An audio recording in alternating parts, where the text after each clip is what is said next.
Right now, the answers are still out there. Searchers zeroing in on some remote territory in Yukon and in Canadian waters in Lake Huron, trying to find two unidentified flying objects shot down over the weekend by U.S. warplanes. The U.S. military say the latest shootdown happened yesterday afternoon over Lake Huron, about 27 kilometers east of Michigan's Upper Peninsula. Canadian waters are now a focus for that search. Sunday's downing happened about 24 hours after another unidentified flying object was shot out of the sky over Yukon. Saturday's incident followed another mysterious flying object being tracked and then downed on Friday over Alaska, which leaves us with 3 incidents over 3 days starting on Friday, and all of that happening a week after that Chinese spy balloon flew over Canada and the United States and was taken down by a missile off South Carolina.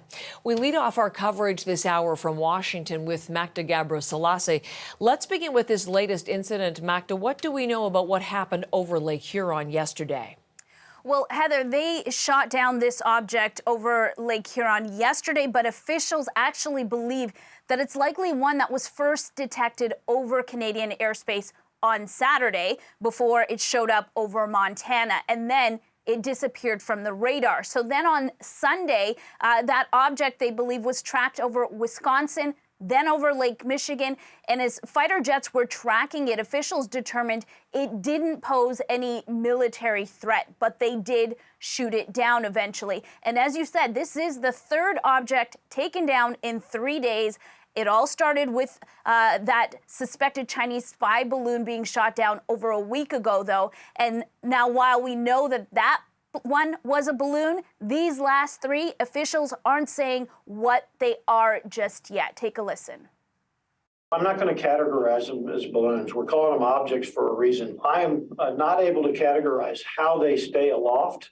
It could be a gaseous type of balloon inside a structure, or it could be some type of a propulsion system.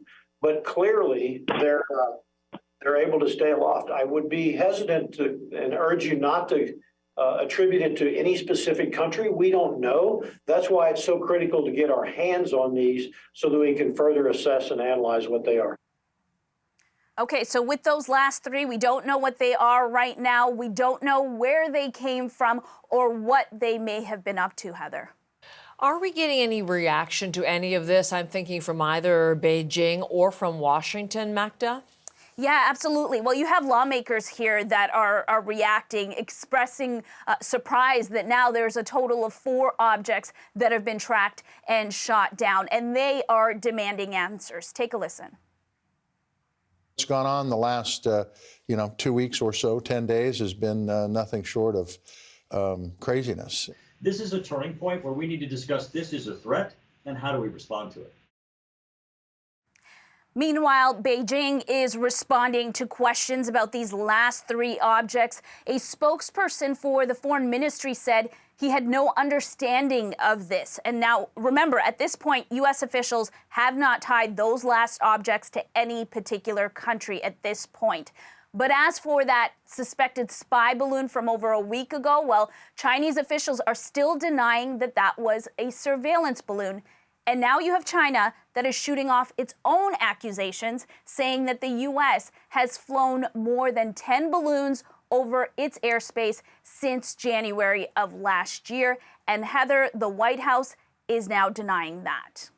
Magda, thank you very much for the very latest. Going to be a busy day on this story today, I would imagine. And in Washington, Magda Gabro-Selassie live with us today. Garrett Barry has some more of the details on this story, the Canadian response, these searches ongoing, Yukon and in Canadian waters. Bring us up to date, Garrett, on where things stand this Monday morning. Yeah, both the Coast Guard and the RCMP going to be heading back to work this morning searching for these downed objects. The Coast Guard vessel, the Samuel Risley, will be heading out into Lake Huron today, focusing on the Canadian side of the waters because U.S. officials say it's most likely that the object they shot down yesterday afternoon landed inside the Canadian border. And both American and Canadian Coast Guard teams are now working to find what remains of this flying object. That's the next step in their investigation into what this object is and where it came from. According to Pentagon officials, this object was first spotted Saturday night. It was completely in Canadian airspace at that time, about 100 kilometers north of the border between Canada and the United States. Search teams are also starting to work further north today, too, near Dawson City, Yukon. That's where a previous flying object was shot down Saturday afternoon after it moved through Alaskan airspace into the Yukon. The RCMP confirmed over the weekend that it is sending search teams to the area. Canadian forces are also working in the area, and the FBI is also playing a part in this investigation. The RCMP said in a statement yesterday that it will work with Indigenous community leaders in the area as well in their search efforts. It's also asking anybody from the surrounding communities to stay away from the search sites to let first responders do their work. Prime Minister Justin Trudeau is in the Yukon today. His trip was previously already scheduled, but it's expected this downing will overshadow talks that he has planned with Yukon Premier Ron Pillay. He will also speak to reporters in about 4 hours' time.